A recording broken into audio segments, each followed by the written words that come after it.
Welcome to Kidmissing TV. I'm your host, Angelina Wilson. This case is the case of the dancing lady of Harrodsburg, Kentucky.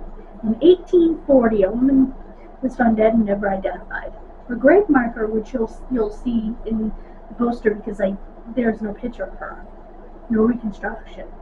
Hallowed and hushed be the place of the dead. Step softly, bow head.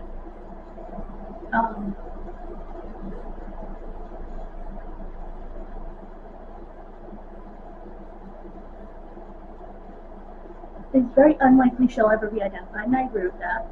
The oldest case listed on the Doe Network. Okay. On a date in 1840, a young woman checked into the Harrodsburg Springs Hotel and registered under the false name of Virginia Stafford. She claimed to be the daughter of a Louisville judge. While no one knew her true identity, they recalled that she was beautiful and that she may have come from New Orleans or Tennessee. That night, as music played in the ballroom, the young woman came downstairs and began dancing with various partners. The young woman danced, and at the end of the night, her final partner realized that she had died in his arms. The staff and guests held a funeral for her. She was buried on the hotel's property. According to local lore, a man named Joe Sewell, Sewell, claimed that his estranged second wife, Molly Black, was the young woman who danced herself to death. This was never verified. Harrodsburg Springs Hotel was in operation in the early 1820s and had its heyday in the 30s and 40s. In 1853, the property was sold to the U.S. government to be used as a veterans hospital. The main building burnt down in 1956. Subsequent fires in 1964 and the early 1880s destroyed the remaining buildings. The grave remains in what is now the Harrodsburg Spring-Young Park. There is a metal marker, unknown, and then I read what it says.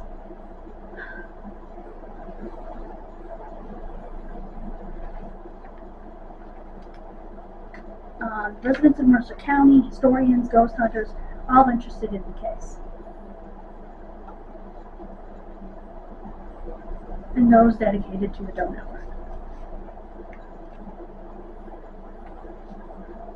Todd Matthews, former director of case management for NAMUS and current program director for Doe Network, has remained vigilant in his search for the identity of the dancing lady of Harrodsburg.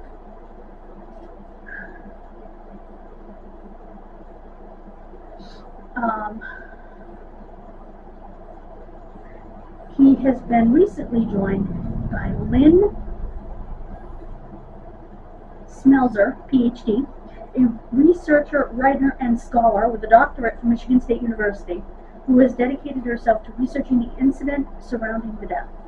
Together, the two hope to establish enough interest, historical reference, and funds to exhume the dancing lady and run her DNA through the ancestry databases. The Doe Network and NAMUS work to solve cold cases throughout the United States.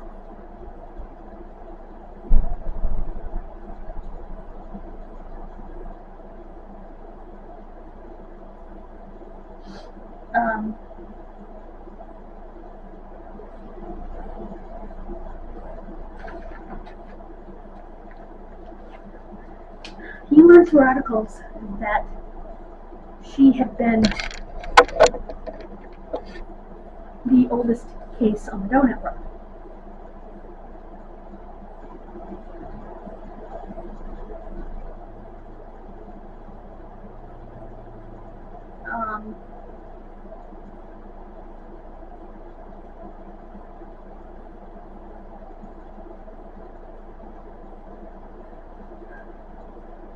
It sounds like that was an absolutely beautiful area.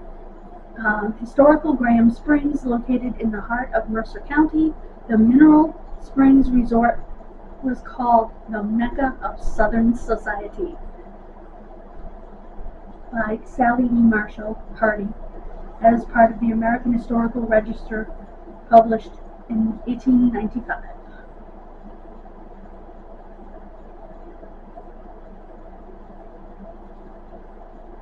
Okay, the springs, known for the healing properties, were owned by Dr. Christopher Columbus Graham, who established the resort in 1819, and it flourished until 1853.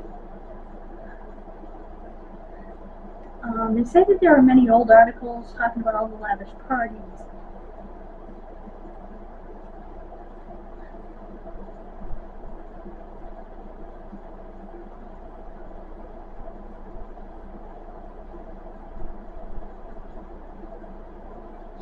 Can you even imagine being the last guy to dance with her? They said it was to his horror that he realized she had died in his arms. I just can't even imagine.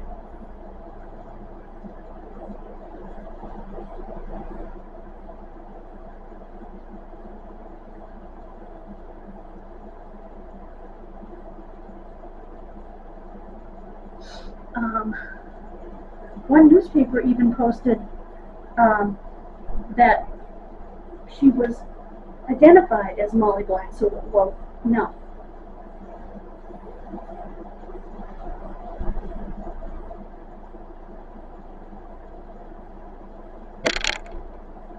But your research has proved this to be untrue.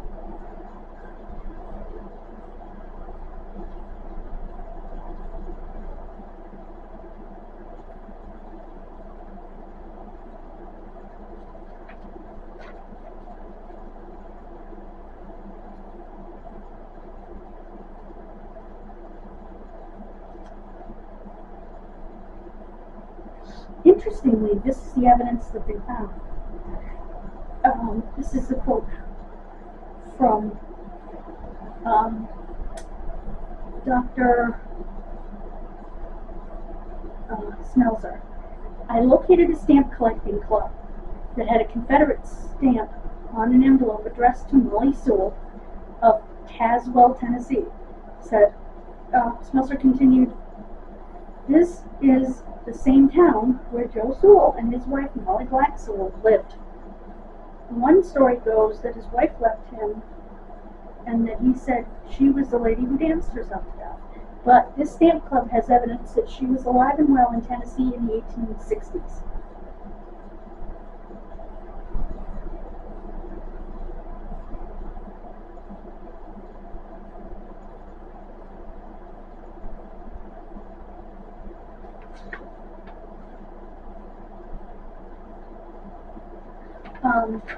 It's also stated that a man, she uncovered 2 stories that stated that a man came with her, she was not alone, and left when she collapsed. One story said he asked to be alone with her and then fled through a window. Also, there are rumors saying Dr. Graham sent his nephew out of state on an all-expenses-paid trip to New Orleans the same week the unknown dancer died. Rumors of Graham's nephew being sent away the same week cannot be substantiated, but Dr. Robert Graham, nephew of Dr. Christopher Graham, was convicted of killing a man in New Orleans on November 1st, 1854. Nice guy. Smelser believes the reason Dr. Graham sent his nephew away was because he was known to be violent. She also found accounts noting the nephew had been living at the hotel, where his uncle had been trying to help him kick alcoholism and violent tendencies. I do believe she was murdered, said Smelser. I have made progress, and now I have a new theory that is supported by evidence, but we need to exhume in order to confirm.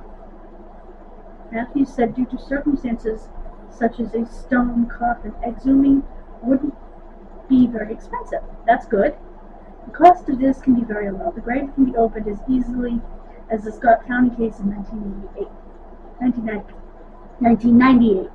The most recent fence and marker would be carefully held aside to preserve as the stone is lifted away. I'd suggest this would be a gentle hand dig. With the coroner's nod, the remains could be held in a small container at the local funeral home. Matthews said ideally there would be the potential to select a sample to submit for genealogy testing. Wow, I can't wait.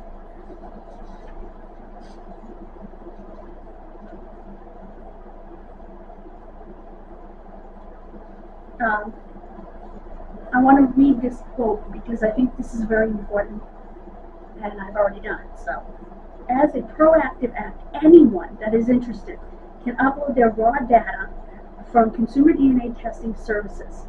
There is no cost to do it, and he says he's uploaded it already.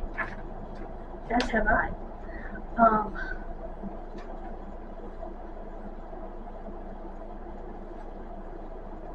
It is not a police issue, it is a historical issue at this point, Matthews said. We want to be working closely with the coroner. The next steps could be determined at that point. Oh my goodness. As I told you, fascinating case. Thank you so much for joining me. God bless you. Have a wonderful rest of your day.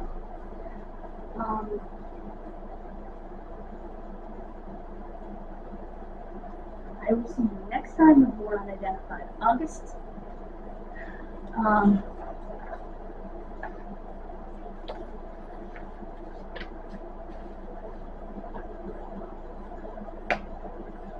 Bye, guys. Thank you so much.